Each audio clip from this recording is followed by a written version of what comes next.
warahmatullahi wabarakatuh. Halo teman-teman semuanya, selamat datang kembali dan bertemu saya dengan Sri Hastuti di Review Channel ya. Pastikan teman-teman juga untuk like dan subscribe channel ini supaya saya bisa terus eksis, bisa memberikan kontribusi dan share berbagi review hal-hal yang bermanfaat untuk teman-teman semuanya ya. Baik, hari ini di part yang sekarang ini saya akan membahas atau mereview sedikit tentang karir kerja, di mana sudah sebenarnya disampaikan juga di perkuliahan sebelumnya gitu ya, dengan durasi waktu 1,5 jam lebih gitu ya, tapi saya harus bisa mereview materi ini, mengambil poin-poin penting yang hanya dalam jangka waktu yang mungkin sekitar 20 menit lah ya. Nah, mudah-mudahan bisa bermanfaat untuk teman-teman.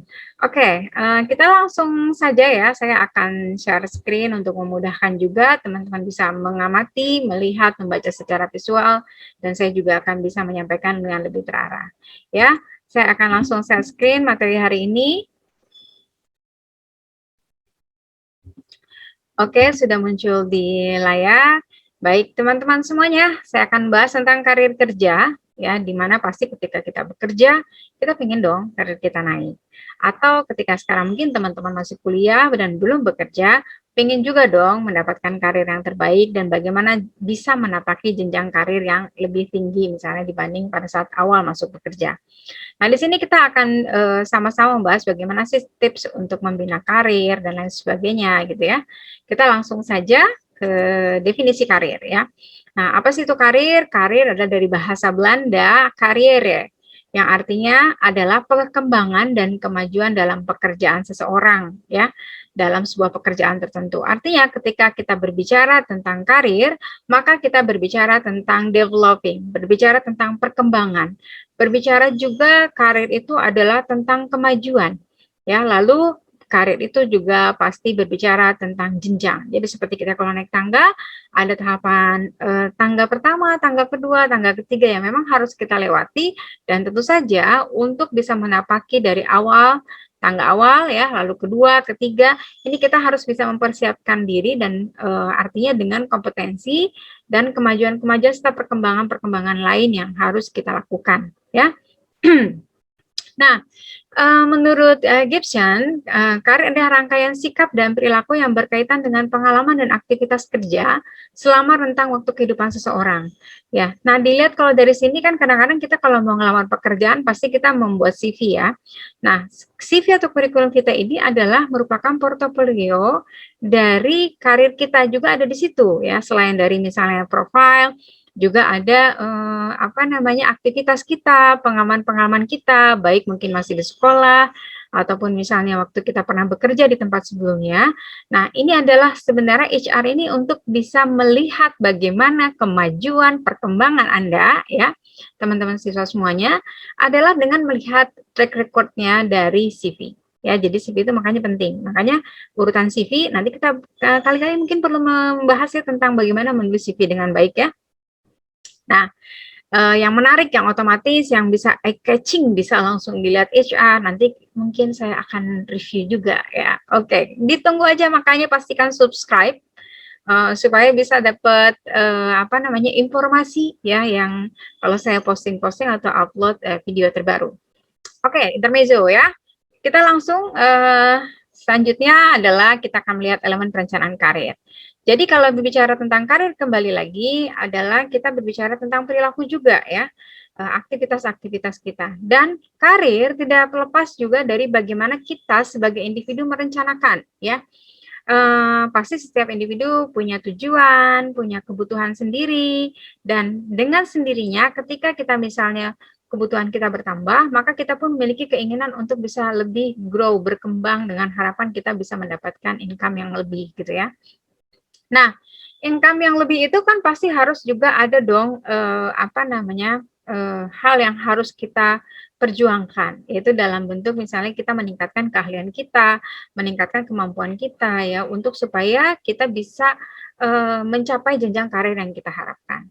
Nah, tapi ternyata ya perencanaan karir individu itu dipengaruhi juga akan sama-sama gitu ya dalam perencanaan karir organisasi. Jadi ada koneksi, ya ada hubungan ketika misalnya kita pingin sih naik level nih jadi asisten manajer, tapi ternyata di perusahaan kita posisinya belum ada, ya otomatis kita mesti menunggu, ya pilihannya menunggu atau kita mencari posisi yang kita inginkan di perusahaan yang lain. Nah, jadi bicara tentang karir nanti kita bicara juga tentang pilihan, ya choices.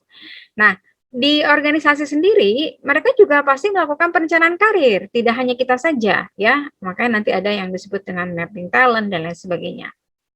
Nah, organisasi akan melihat bagaimana apakah dia membutuhkan orang ataukah memang dari sisi waktu ya, misalnya mungkin ada proyek-proyek dengan waktu yang sangat sedikit tapi ternyata SDM-nya terbatas, maka perlu direkrut orang dari luar.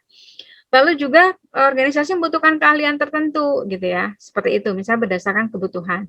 Lalu dilihat dari jalur karir ya, mungkin organisasi ini akan merencanakan gitu ya, siapa-siapa yang memang ditempatkan perlu untuk dipromosikan ya, perlu untuk dipindah tugaskan ke divisi lain gitu ya, dan juga mungkin jenjang karir di bawah yang perlu dibina supaya menjadi cadangan SDM yang kompetensial, misalnya ya, yang kompeten ya, yang potensial untuk perkembangan organisasi.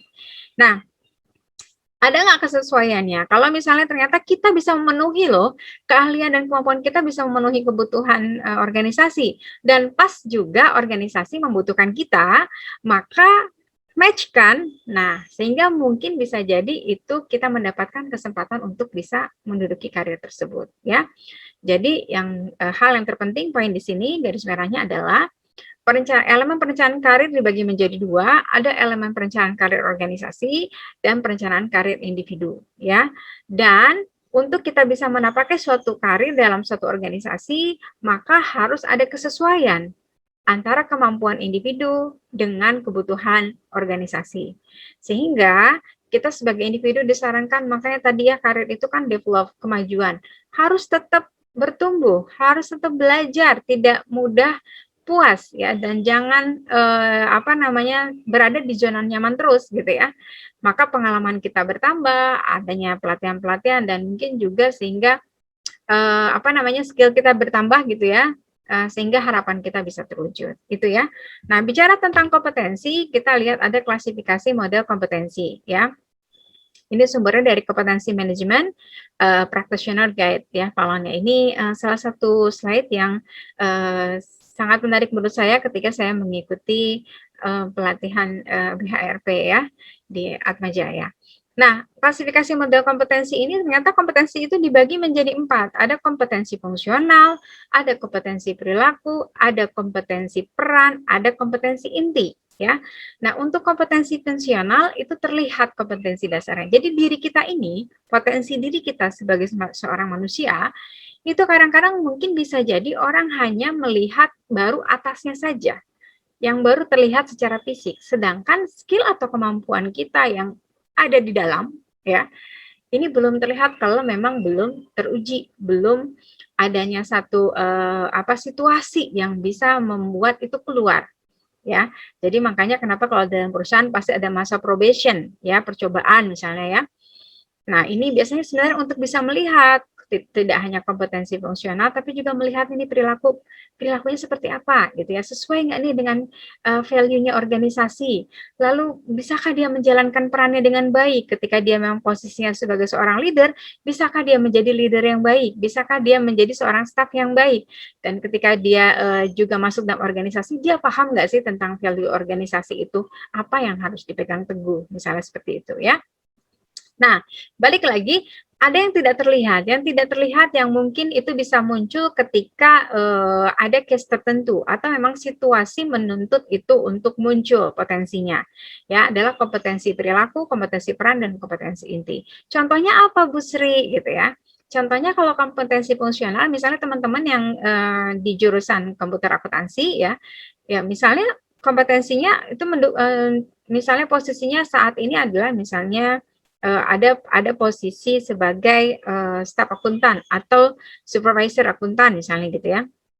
Maka pengetahuan dan keterampilan yang dibutuhkan untuk melakukan suatu pekerjaan itu adalah ya pasti sudah memahami akuntansi dengan baik ya. Entah itu misal perusahaan yang butuhnya akuntansi biaya atau akuntansi jasa ya, yang penting sudah tahu tentang akuntansi. Lebih baik lagi misalnya teman-teman juga bisa memahami aplikasi akuntansi ya. Terus udah gitu juga apalagi ternyata misalnya, oh kemampuan berbahasa misalnya gitu ya. Nah, lalu juga misalnya MS Office ya yang mendukung, ya, sama nih misalnya di administrasi perkantoran seperti itu. Nah, itu adalah kompetensi fungsional contohnya ya. Jadi yang memang benar-benar pengetahuan dan keterampilannya, kecakapan yang bisa kita lihat yang mendukung pekerjaan. Nah, sekarang yang tidak terlihat nih, kompetensi perilaku ya, adalah karakteristik yang dibutuhkan untuk menyempurnakan suatu pekerjaan. Nah, ketika kita sudah bisa akuntansi sudah bisa, ya, MS Office bisa, Excel udah jago, PowerPoint udah jago, Word apalagi gitu misalnya ya. Nah, dibutuhkan satu kompetensi perilaku, misalnya contohnya adalah ketelitian, kesabaran, manajemen waktu yang baik. Ya, ketika misalnya, oke deh kita jago nih gitu kan, komputer akuntansi, kita jago nih misalnya MS Office ya untuk administrasi perkantoran, tapi ternyata kita tuh kurang teliti sehingga kita banyakkan salah gitu ya. Atau kita tuh mengorganisasikan waktunya kurang baik sehingga bisa jadi laporan kita sering telat misalnya ya. Nah, ini kan mengurangi juga ya, mengurangi value pekerjaan kita sehingga kita produktivitas kita terlihat tidak optimal misalnya ya. Nah, itu kompetensi perilaku. Lalu contoh kompetensi peran, ya. Contoh kompetensi peran itu adalah peran yang harus dijalankan anggota tim, ya.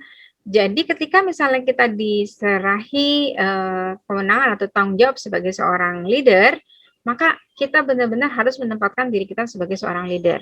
Artinya kita bisa mengambil keputusan dengan baik, kita menggunakan kewenangan kita juga dengan baik, kita melakukan koordinasi kita juga dengan baik antar bagian yang lain. Ya, seperti itu. Jadi kita memahami peran kita dalam organisasi, posisi kita seperti apa, ya. Lalu ada kompetensi inti. Nah, kompetensi inti ini adalah kompetensi pembeda yang mendasar antara satu organisasi dengan organisasi lainnya, ya. Jadi, misalnya antara satu perusahaan dengan perusahaan yang lain itu pasti berbeda-beda. Misalnya ada yang ini kita bisa lihat dari value ya, value perusahaan. Ada yang misalnya dia punya value kompetensi inti 4S, 5S gitu ya, senyum, salam, sapa gitu ya. Terus udah gitu ada juga yang misalnya disingkat-singkat gitu ya, ada integritas dan lain sebagainya. Nah, kalau misalnya di saya misalnya trusted misalnya gitu ya, itu singkatan dari kita ada teamwork-nya gitu ya, ada integritas dan lain sebagainya. Nah, itu biasa teman-teman lihat biasanya dalam satu organisasi itu suka ada visi, misi, dan value.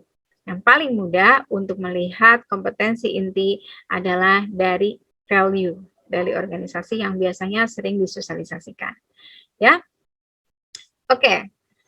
Lalu kita masuk ke individual career planning. Ini mungkin saya harus bagi beberapa part supaya tidak terlalu panjang ya.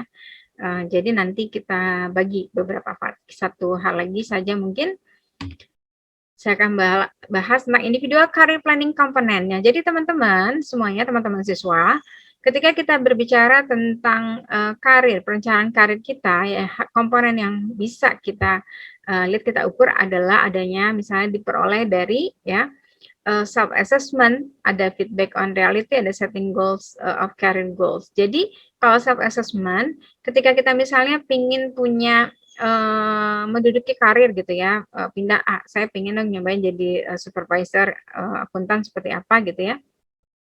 Maka kita bisa melakukan self assessment. Self assessment ini dengan melihat yang tadi itu, saya kira-kira kompetensi untuk mendukung posisi tersebut sudah ada belum ya? Kemampuan apa yang sudah saya miliki? Kemampuan apa yang belum saya miliki? Nah, kalau kemarin saya dibahas di kelas ya, sempat menyampaikan misalnya, kita bisa lihat tuh dari transkrip nilai kita. Mana nilai kita yang bagus, itu kemungkinan kita memang sudah cukup menguasai. Ketika misalnya ada yang belum, ya atau masih di bawah rata-rata, itu artinya kita belum cukup memahami, ya. Bukan berarti nggak bisa, ya, tapi belum cukup memahami. Artinya kita perlu belajar lagi. Tapi tinggal ditanyakan, nah, apakah gitu yang tadi nilainya masih di bawah rata-rata itu kira-kira berpengaruh nggak dalam peningkatan karir teman-teman? Ya, maksudnya perencanaan karir teman-teman. Kalau ternyata sangat dibutuhkan, saran saya adalah bagaimana caranya teman-teman bisa meningkatkan pemahaman itu sehingga nilai teman-teman bisa lebih baik. Oke? Saya sampai di sini dulu, kita nanti lanjut ke part berikutnya ya supaya tidak terlalu panjang dan teman-teman punya waktu untuk menyerap terlebih dahulu ya. Diserap terlebih dahulu supaya lebih paham. Oke, sampai ketemu lagi nanti di lanjutan karir kerja kita ya. Assalamualaikum.